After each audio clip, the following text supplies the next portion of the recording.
It has been a while since Melon's defeat on the North Hill branch line, and after Melon's defeat, the engines of the Clinchfield Highland Valley Railroad had got back to work after Melon's defeat, and things have been running a lot smoothly. The passengers have been enjoying their time on the train ride and going to their destinations on time. All the trains were on time, passenger and freight.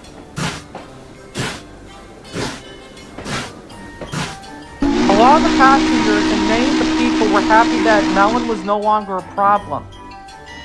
After the incident, Mr. Clinton updated the security and told his engines to keep their eyes open for anyone suspicious. And the engines promised to keep their eyes open for anyone suspicious who was trying to cause trouble on the railroad. Because of this, trains ran smoothly and no accidents happened.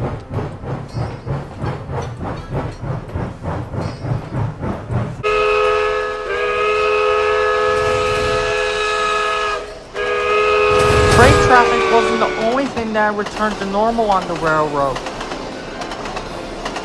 Freight trains also returned to normal after Melon's defeat. When Melon was causing trouble on the railroad, other engines from other railroads had to help on the Clinchfield Highland Valley Road for the freight work, since the engines assigned to the freight trains couldn't do them since they were protecting the railroad from Melon. After Melon's defeat, many other engines from other railroads often helped on the Clinchfield Highland Valley Road to help them with the freight work just in case if the workload increases.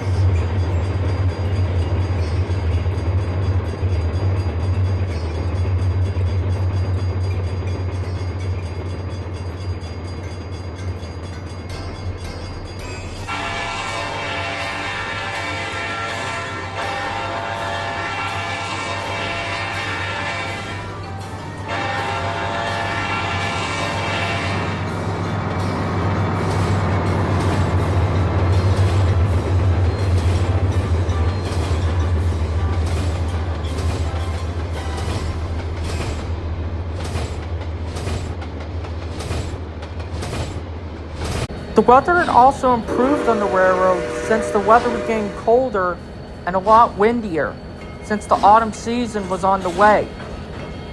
Jimmy was shunting around in the yards, arranging some hopper cars to be taken up to the mines.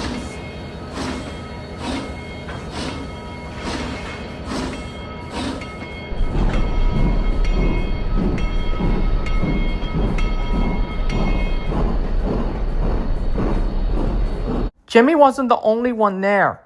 Mr. Clinton was checking on his clipboard to see if the schedule was running smoothly, and it was. Aiden and Jamie, Bill, and Talon were there as well. Hey, he's very busy. I hope no more bad guys show up. Yeah, you're telling me. Things were really stressful when Melon was causing trouble on the railroad. Hopefully we won't have to deal with any bad guy again. That's the last thing we need. It's a nice day today, guys. I tell you, Aiden, I was shaking my tail after your celebration, and I'm a good dancer. Besides, this panther has a groove in his legs and feet. I know, you really are a good dancer when it comes to dancing to music, Talon. You really are good at dancing from what I know. You're a natural at it. I hope no more bad guys will come around here, guys. Yeah, me and you both, Talon. Alright, let's see. Talon, you need to go with Alan on his freight train. Okay, Mr. Clinton, I will go with Alan on his freight train. After Alan arranged the freight train, he headed off through Cajon Pass with Talon in his cab. Alan liked traveling through Cajon Pass. It gave him a chance to stretch his wheels.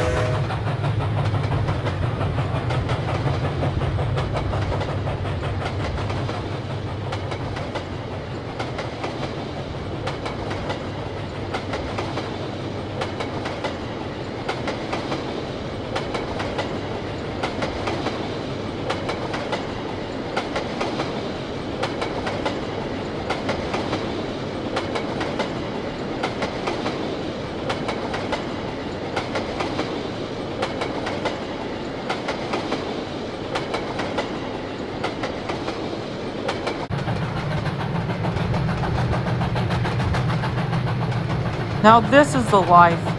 The mountain views really get me fired up.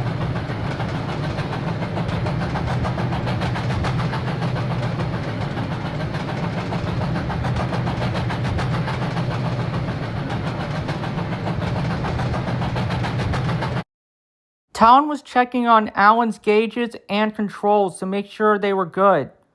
Alan's driver and fireman were doing the best they can to make sure their engine was in good order. But as Talon was looking around, he thought he saw something in the corner of his eye. Wait, Alan, stop!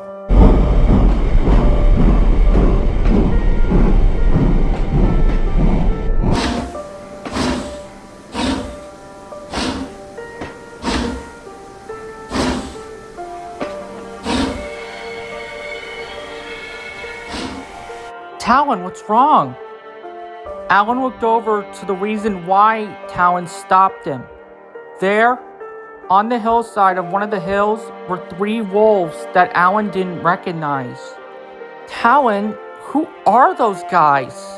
I think I recognize those wolves. They are not the workers that we've seen before, Alan. They are the Fang brothers. I think those are mind-control collars on their necks. But who put them there? Yeah, I noticed those collars too. I think we better inform Daylight about this since he's heading off to Clinchfield Highland Valley from San Bernardino. I'm dropping off my train there.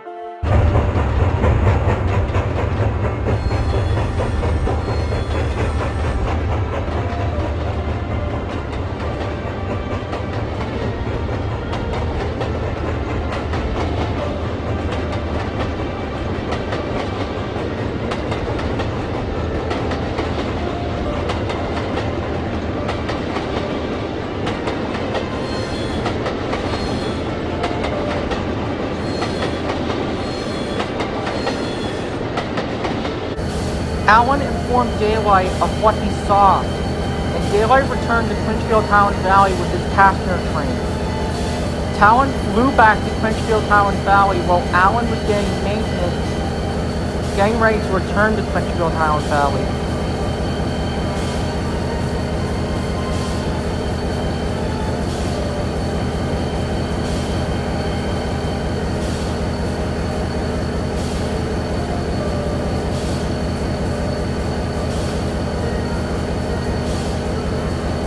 Looks like we have another threat, guys.